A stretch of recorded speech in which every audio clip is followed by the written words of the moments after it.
Guruve Gaura Chanjaya Radhikaya Tadale Krishnaya Krishna Bhaktaya Tadabhaktaya Namo Namaha Vanchakalpatarubhyascha Kripa Sindhu Vaevacha Patitanam Bhavanebhyo Vaishnavebhyo Namo Namaha Jaya Sri Krishna Chaitanya Prabhu Nityananda Shri Advaita Gadadhara Shiva Sari Gaura Bhaktavinda Hare Krishna Krishna Krishna Hare Hare Hare Rama Rama Rama Hare Hare.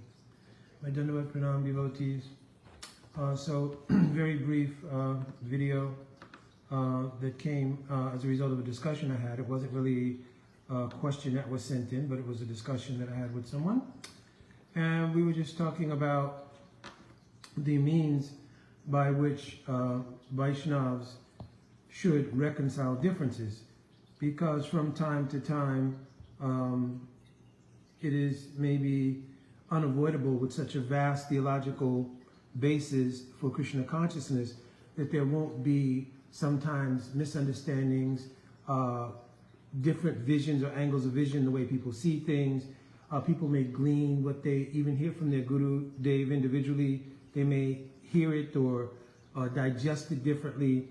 So how to reconcile differences, and especially how to do so in a way that maintains Vaishnava Dharma.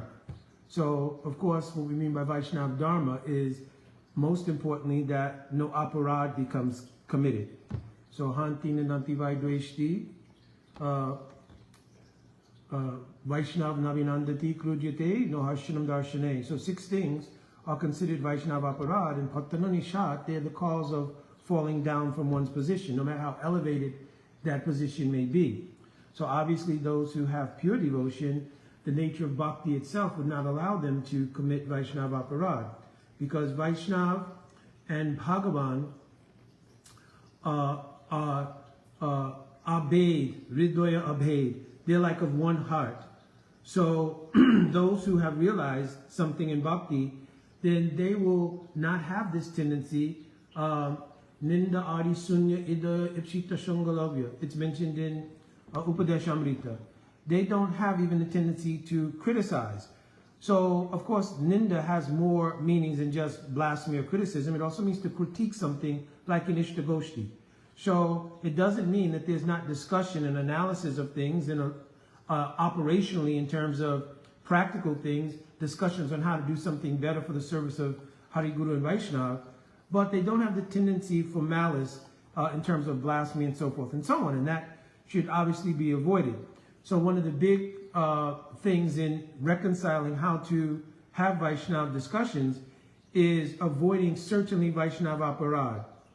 So that, in fact, I would say that's the main thing. Of course, in Chaitanya Charitamrita, it's also mentioned Siddhanta Bhaila Chittana Kara Ulas Yahoite Lage Krishna Shuddhida Manash.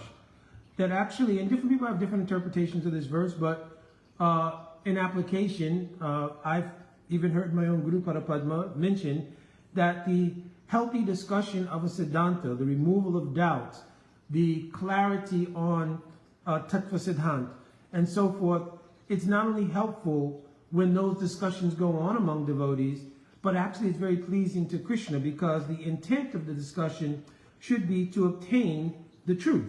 We know there's 3 types of discussion: Vada or Samvad, Prajalpa or Jalpa rather, and Vitanda. So of course, Vad is what we want. We want Vad, in fact Samvad. We want complete discussion to come to a consensus on what is the Siddhant or the truth of a matter. We don't want to do things just to hear ourselves speak. We also don't want to have the mood, I need to win at all costs. So, with reckless abandon, let me just bombard the conversation unlimitedly with my own point of view, without any idea of being able to see another perspective, and therefore go to our, which I'm going to speak about now, go to our reconciling methodology, which is to examine Guru Sadhu Sastra. This is the only methodology that's been given by our contemporary acharyas and our purva acharyas for reconciling theological differences, right? Sometimes there is the idea, well, I heard something from my Gurudev, and because I heard it from my Gurudev, then that's it. It's a wrap. I don't need to have to validate it in any other way. And of course, Narottam Das Thakur has mentioned Guru Mukha Padma Vaikya Chittate Kauri Aikya, that we should make this statement about Gurudev one with our heart. But the implication here also is that my Gurudev would never say anything which is contrary to Guru, Sadhu, and Sastra. That's why Guru gives this methodology as the reconciliation, the verification, or the vetting of everything said. This is the difference between genuine Guru and perhaps not genuine Guru, is that real Guru, Sadguru, says we should vet everything by Guru, Sadhu, and Sastra. Now there are some, what is called Sadhu Vakya, right? Arsha in the Praman system, there's different kinds of Praman. One kind of Praman is called Arsha, or Sadhu Vakya, which means some sayings of the Sadhu, especially in the matter of Ras Vichar, are not things which can be sort of captured or encapsulated only in discussions on Siddhanta. So putting that aside, those things which are theologically based in Siddhantic backing, which means Guru, Sadhu, and Sastra, we should feel comfortable in discussing those things without malice and without any ill will, etc., etc. So this is actually Vaishnavism, and one of the meanings of Rupa Goswami's Guyam Akyati Prichati in the 6 symptoms of loving exchange is that devotees can do this. They can do Guyam Akyati Prichati. Prichati means inquiring and revealing confidences. So that means what you realize from your Guru Pada Padma and also from Sadhu and Sastra. So there is a statement that is written, I believe this is from Jiva Goswami Pad, right?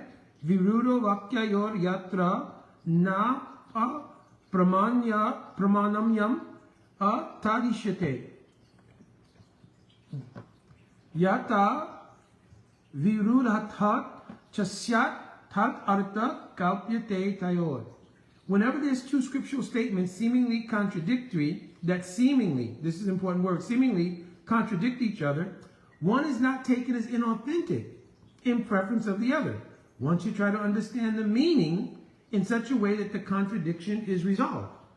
So anytime there is theological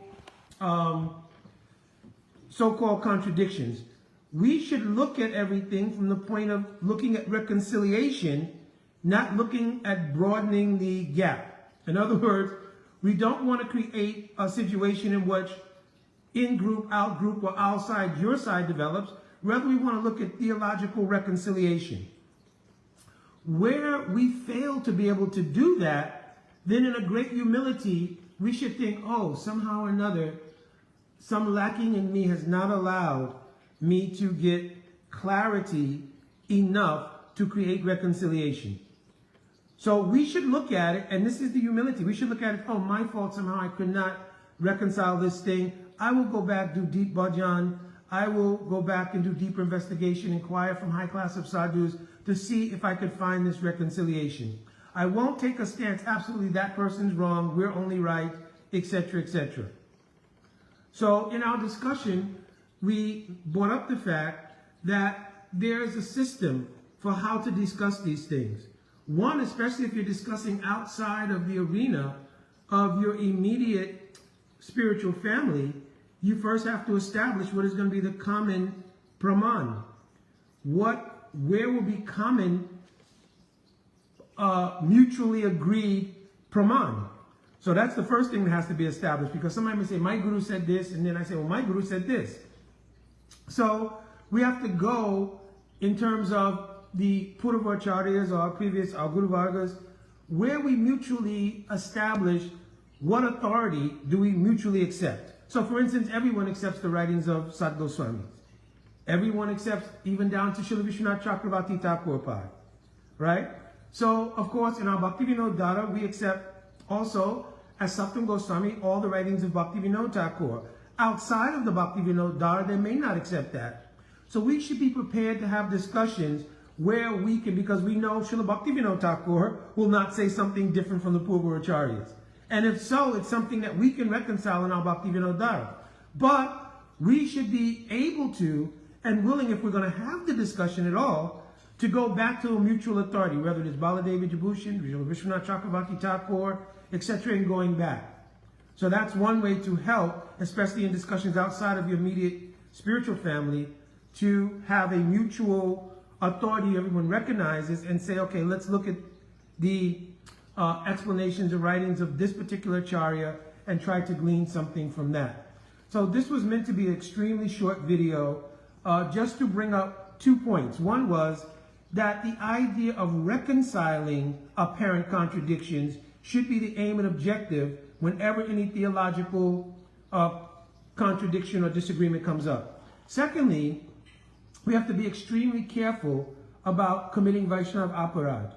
So when any theological difference arises, we have to be very careful not to align with this is my side, that's their side, and never the twain shall meet. And in fact, they're the anti-party and we're the real party. Now, there are situations in which offenders, aparadis, etc., that is a different case. But then the position here would be, if you have Majjamadikar, apeksha, we won't have association with them. But those who are either in our immediate Bhaktivinoda Dhara spiritual family, or those who are in the broader range of the Vaishnava Mandal, and even into the, like Srila Raghunath Das Goswami says, Sujane, Guru Goste Gostalye Shu, Sujane, Guru Sugane, even those who are in other Vaishnava Sampradayas who have discussion in a way that doesn't lead to my party, anti-party, or anything that could create aparad.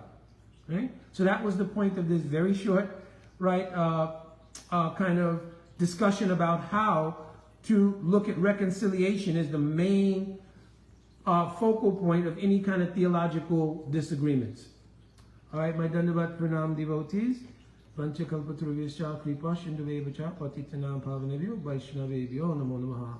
Jai Radhe Radhe.